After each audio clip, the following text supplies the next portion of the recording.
Hello बच्चों।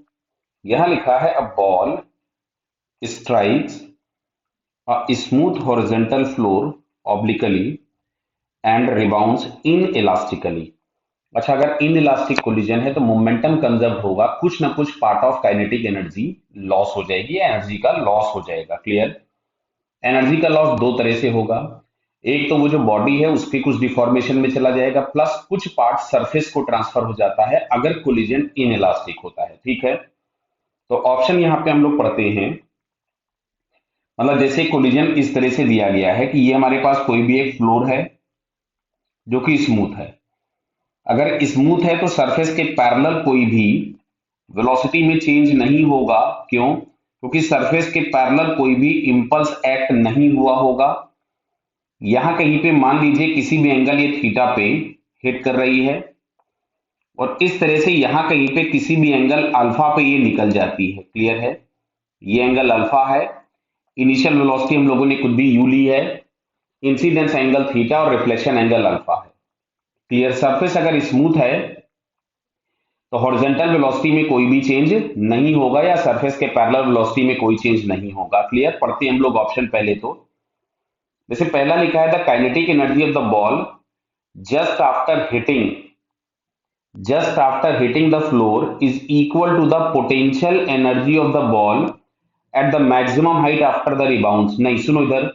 यहाँ पे हम लोगों के पास क्या होगा कि कुछ पार्ट जो है वो उसके डिफॉर्मेशन में चला गया, मतलब वो इलास्टिक पोटेंशियल एनर्जी के फॉर्म में चला गया। क्लियर? इसलिए पहला वाला स्टेटमेंट हम लोगों के पास सही नहीं होगा कि मैक्सिमम हाइट पर जो भी एनर्जी होगी वो प्योरली ग्रेविटेशनल पोटेंशियल एनर्जी के फॉर्म में होगी। क्लियर है?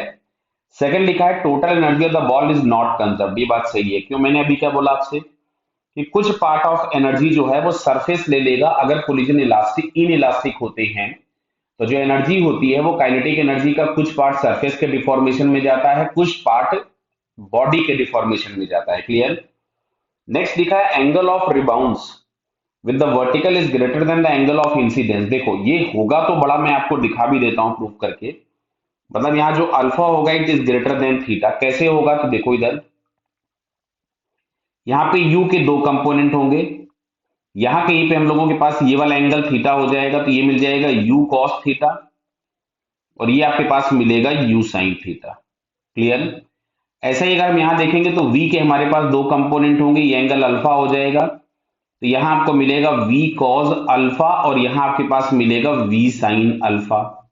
तो देखो जैसा कि सरफेस स्मूथ दिया गया है तो सरफेस के पैरेलल कहीं भी कोई भी चेंज होने वाला नहीं है।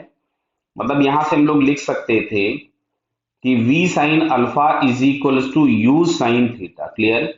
फिर अगर हम ई लिखेंगे कोएफिशिएंट ऑफ रेस्टिट्यूशन तो हम लोग लिखेंगे रिबाउंसिंग अपॉन हिटिंग, और हमें केवल वही कंपोनेंट चाहिए होते हैं जो लाइन ऑफ कोलिजन के अलोंग होते हैं, और यहाँ सरफेस स्मूथ है तो line of collision common normal हो जाएगा। तो ये हमारे पास यहां से आता है v cos alpha upon u cos of theta.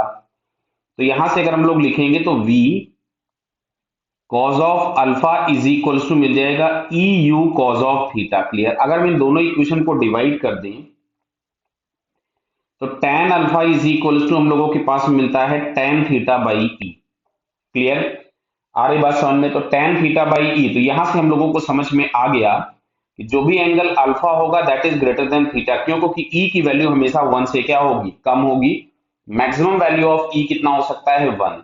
तो यहाँ पे थर्ड ऑप्शन भी करेक्ट हो गया, नन ऑफ दिस का कोई ऑप्शन बनता नहीं है फिर। तो यहां से हम लोगों के पास second and third option correct है। क्लियर बेटा? Okay, all the best.